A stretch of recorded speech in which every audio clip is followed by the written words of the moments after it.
I am back. I took my little break, but now let's go ahead over. I'm gonna do the next five probably. 1, 2, 3, 4. 1, 2, 3, and 4, 5. All right, like I said, this one's gonna be quite a handful. So now let's go ahead and read 21. 21 is a little easier than the other ones. Now 21 is gonna say we have a circle in the x and y plane, has a diameter with the endpoints 2, 4, 2, 14. And they have this equation. An equation of the circle is x minus 2 squared plus y minus 9 squared equals r, which I'm guessing r is kind of stands for your radius. Now there's two ways that I think you can do this one if r is actually radius, which I am implying it is. Now, because the way I did it, I look at the distance between here and here in the diameter, right? Now I wanted to figure out what is the distance in my plane of the diameter. So I would get 14. Let me go ahead and put in numbers too close to each other. Make this a little smaller, I think. Oh. All right. So I have the distance between my 2 points is going to be 14 minus 4, which is equal to 10. Now 10 divided by 2, because diameter is double the radius, is going to equal 5. So that's what I put the first time I saw this problem. But they want you guys to use this formula because I'm pretty sure they're giving you the middle point of your circle. So your middle point of your circle is going to be implied here, so we can try to figure the radius. So you can pick whichever. I'm going to pick the first point here, and we're going to plug it into the equation and see what we get. Because we're going to have to solve for the y anyway, or the r in this case. So on the first one, it's going to be 2 minus 2 plus 4 minus 9 equals r squared. So on the first one, we do parentheses first. We have to follow PEMDAS squared, and then plus the PEMDAS again, which is -5, and then squared. Then we do exponents. All right, so we go left to right. So we do 0 plus, and this one's going to be 25 equals r squared. Now add those two, it's just 25 equals r squared. And now if you guys remember, how do we get rid of r squared? We have to square root both sides, which is going to cancel that squared. And now what is the square root of 25? R is equal to 5. All right, so I'm pretty sure you can do the other way too, but we get the same answer. It might have been just coincidence, maybe, probably. But we haven't done circles, and we usually don't cover circles in college prep, so I'm a little iffy on that one with the distance formulas for a circle and whatever. All right, let's go ahead and go with the other stuff over here that we have. Right here it says the measure of angle R is 2 pi over 3 radians. The measure of the angle T is 5 pi over 12 radians. And T is going to be greater. That's a key word. Greater means plus than the measure of angle R. Okay. Now, if they use the word times, obviously it's multiplication.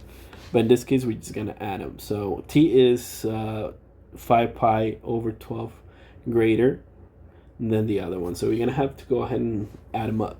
So what this problem has, we're going to be adding fractions. And whenever you're adding fractions, you need to have the same denominator. So that's why I'm going to go ahead and already write it down here. I'm going to multiply this side by 4, because we're going to be adding it to 5 over 12, which 12 is a different denominator than 3. So we need to have the same denominator, so I'll multiply that side by 3. And we're going to get 12 on the bottom and 8 on the top. Now we're going to go ahead and add up with 5. I know I have pi. I'm not going to say pi like million times. That's why I'm not saying it. Now we're going to go ahead and add the 8 and the 5, which in this case is going to give us 13 over 12. Now, whenever you're trying to convert, that's my answer. But they want it in degrees instead of having it in radians. And the way that you turn this one into degrees is that you're going to multiply it. And this is formula which they do not provide, so you just kind of have to kind of remember it. So if I were you, just trying to study some formulas, I guess. And I might have a formula sheet, and we might try and do it. But it's kind of hard because you never know what they're going to ask and what formulas are going to be beneficial for you. But first of all, it's going to be 180 over pi. That's how you're going to be converting this into, what do you call it? I can't even speak right now, degrees. So as you can see, those two are going to cancel out, which is going to be leaving out some stuff. And now we need to multiply 180 by 13. And I'm actually going to do long division. That way you guys can see that being worked out here. So 3 times 0 is 0. 3 times 8 is going to be 24. And then the 2 carries over. That and that, and that's going to be 5. I might do some mistakes because, you know, whenever you're trying to do problems fast, sometimes you forget some stuff. 1 times 0 is 0. And then 8 and then 1. Okay, so that's what we're going to get here. So that one's 0. That one's 4. That one turns into 13. And that one carries over. So that's 2,340 whenever you multiply those two. But we're not done yet because we still have to divide by 12, right? So now we're going to, over here, I'm going to put 12. We're not going to do the whole division. Hopefully not, because then we might be able to figure out the answer right away after a couple of numbers. All right. So how many times does 12 fit into 23? Actually, only one time. But that's going to subtract. So that's going to be 1 and 1. And this comes down here. Now, how many times does 12 fit into 14? So, I didn't even mention we can scratch out that one and scratch out the last one. Now, it does fit more than twice, so I'm pretty sure it's going to fit up 9 times. And I believe it's 108. And that one is going to go ahead and give you 6. Now, 60, that one, well, yeah, that one came down here. And that would be 5. So, your answer is actually C. So that would be long division. Just go ahead and doing all that. So my answer is C. And like I'm saying, as you can see, we're putting a lot more effort into every single problem that we're working from here on out. Because that's how I think the SAT test starts. It starts really easily, but starts like increasing the difficulty, in which even I have to think about it a couple times. All right, now the next problem is saying a certain town has an area of 4.36 square acres. Now, what is the area in square yards? So what is area? Whenever it's square, it's going to be side times side equals the area, right? So we're going to have to do that. Now, I would not recommend to multiply 1 by 1 because it's just going to give you 1. It's going to give you the wrong problem. But what we can do is we can multiply the conversion. So 1,600 times 1,600 is going to go ahead and multiply. We're going to multiply those two together, which we're going to have to do long division again. So I'm going to put it right below it. Hopefully we can do it right. Now this is 0, 0, 0, 0. And then it's going to be 0 again. 6 times 6 is 36. The 3 carries. Now 6 times 7 is 42. That's 5. That 4 carries. Then 6 times 1 is 4. 0, 10. Okay, so that was weird.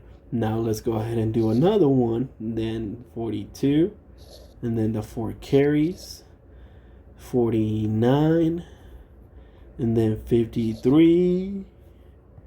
And then that's 12, right? And this is just quick math you're just gonna have to do in your head.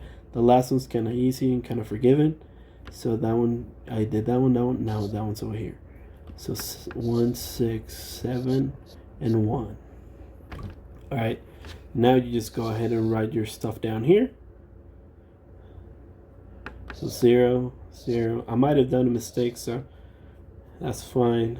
I think that's 0, I think. What? Yeah, 0. Can't even read my own numbers. 7. And then those 2 is 9. And those 3, 0, carry 1, like that. That's what we got. So it's 1, 2, 3, comma, 1, 2, 3. Okay. So this is what we're going to be multiplying. And we're going to be multiplying that to 4.6, which, if I'm guessing, 4 times 3 is 12. So yeah, so I'm going with that one. So that is my answer, actually. It's going to be 13,500, or, yeah, 13,550,000. Yeah, right? I'm telling you, right? Yes. I'm all confused because such a big number. Yes. So for 13 million for 150,000 for 136. That's gonna be my answer. So just leave it like that. Now there also I figured out that was gonna be my answer because we already passed all the other numbers and we still have to multiply. So I knew my answer was gonna be that big. But sometimes that might not be the case, which actually they probably would make it a little bit easier. But they're just testing you in this type of problems. They're trying to see if you know what to do whenever you go to that point. A lot of kids give up and they just kind of randomly guess. So we have two more. And then I'll take another break because, oh my goodness, too many problems. All right, so for line H, the table shows three values, right? And their corresponding Y. The line K, so this is another equation. So they're asking you to do another line. And this one is going to be having a translation, right? It's going to be translating 5 units down. I'm just writing stuff that's going to be beneficial for me later down. Okay. So first, and then after you do that, then they're going to ask you, what is the x-intercept? So when is the line touching 0 on my second line? Okay, not the first one, the second line. So in order to do that, this is a multi-step problem, so we have to figure out the first line. So what are we going to be using? Whenever we're writing lines, we're going to go ahead and do y equals mx plus b. Okay, now we're going to go ahead and find our slope first because that's the first thing that we can do. Now, if you remember, rise over run, so that means y over x. And we're going to pick 2 points, okay? So I'm going to pick this one minus this one. It can be the other way around also, but just make sure you put it correspondingly the right way. So let's try the first one. So the first one is going to be y on top, so it's going to be 130 minus 18. The second one's going to be, oh, you see, I already read it wrong. I knew I was going to do a mistake. So minus 160. Then the other one is going to be same thing. It's going to be, my brain's not working. 18 minus 23. Okay, so that's what I did. I set up my slope, which is x1 if you remember, on a y1, and y2 minus x1 minus x2 or whatever. Right? I'm doing so many mistakes. Okay, so that's the formula that we're using, the one that's y1 minus y2 over x1 minus x2. Okay, so we already got that. Now all we have to do is just go ahead and subtract it. So the first one's going to give me 30 on the top, and on the bottom I believe that is going to be 5, and both of them are going to be negative. So 5, which is going to give me AM is equal to positive 6. That is my slope. Now what we're going to do with that, we're going to start writing my equation. So it's going to be y equals 6x, and then plus b. We don't know what b is yet, but we can actually figure it out. We can pick whichever of the points from this tree and plug it into the equation, which I'm just going to go ahead and pick the first one because that's the lowest stuff. So my answer is going to be 1. My y is going to be 130 equals, and then this is going to be 6 times 18 plus b. Okay, so you're going to have to go ahead and do all of this stuff whenever you're actually doing the SAT. And this is, like I said, this is going to be by hand, so you're going to have to go ahead and do all of this by hand, which does take a while. So 6 times 18, so you're going to, let's say you don't know how to do it in the top of your head, so that's 8, 4, that's, so 108. So it's going to be 108. Going to go ahead plus that. Now we have to solve for b. So we're going to go ahead and subtract this one by 108. This one also subtract by 108. And now you're going to end up with 22 is equal to b. All right, now we can go ahead and put that in the equation. So it's going to be y equals 6x plus 22.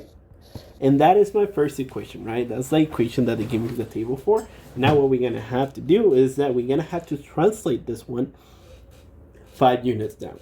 that means I'm going to have to subtract 22.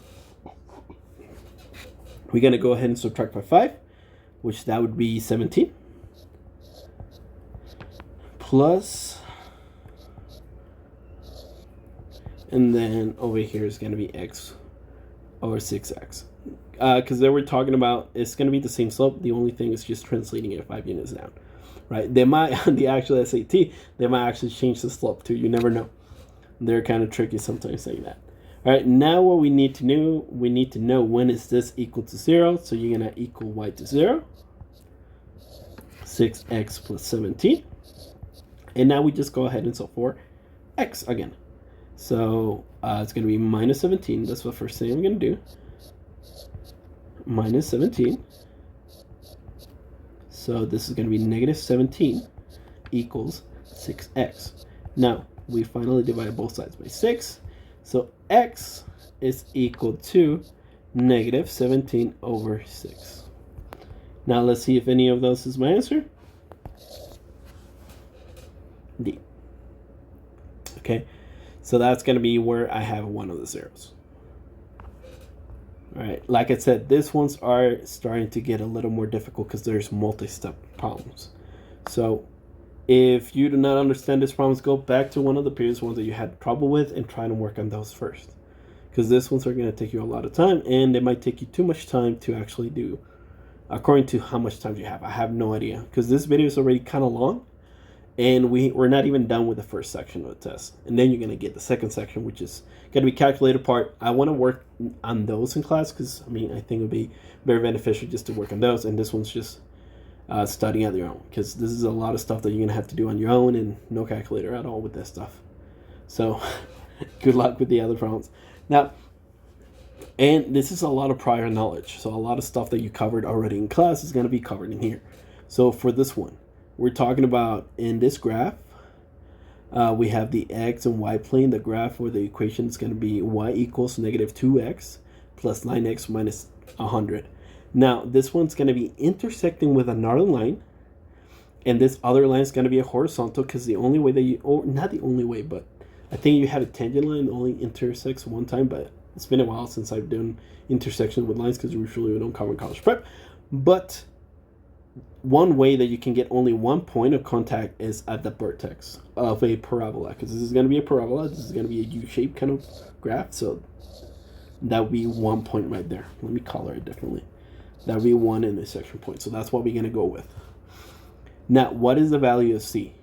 So they're looking for the value of c, so whenever we find the value of x, we're going to plug it into the equation to get a value of c. That's what we're going to do. But first, we need to figure out what is going to be the x coordinate of this vertex point that we need. So that's actually a lot easier than you think if you know certain formulas. So whenever you have standard form, you can use this formula. I believe that x is equal to negative b over 2a. Now, this is going to give you your x value of your vertex. So if you didn't know that. Because what they actually try and tell you here on the SAT is go ahead and go and look at the vertex form. But you're not going to remember that huge formula either way. So try to remember this tiny formula. It's a little simple. It's just negative b over 2a if you have standard form. Now, if you have vertex form, it would be slightly different. But we don't have a problem like that. But if you have standard form, in which you have x squared plus bx plus c, which is basically how it looks, then you're going to use this formula to get the vertex of it. Okay, so only the x value, because we're going to have to plug it in to figure out the y.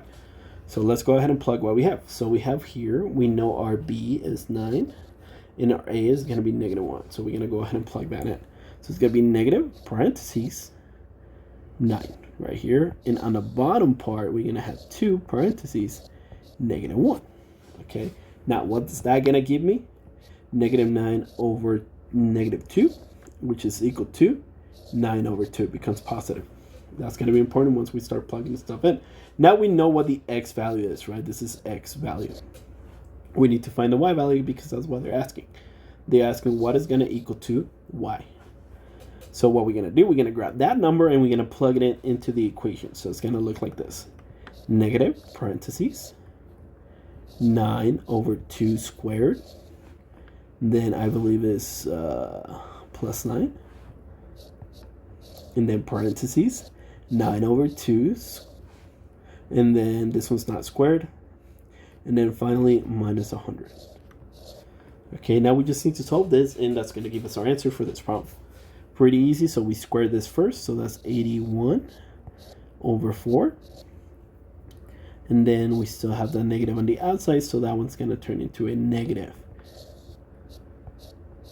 There we go. Now the second one's going to be positive, so it's going to be 9 over 9, so it's 81 over 2. And then finally, the last one's just 100.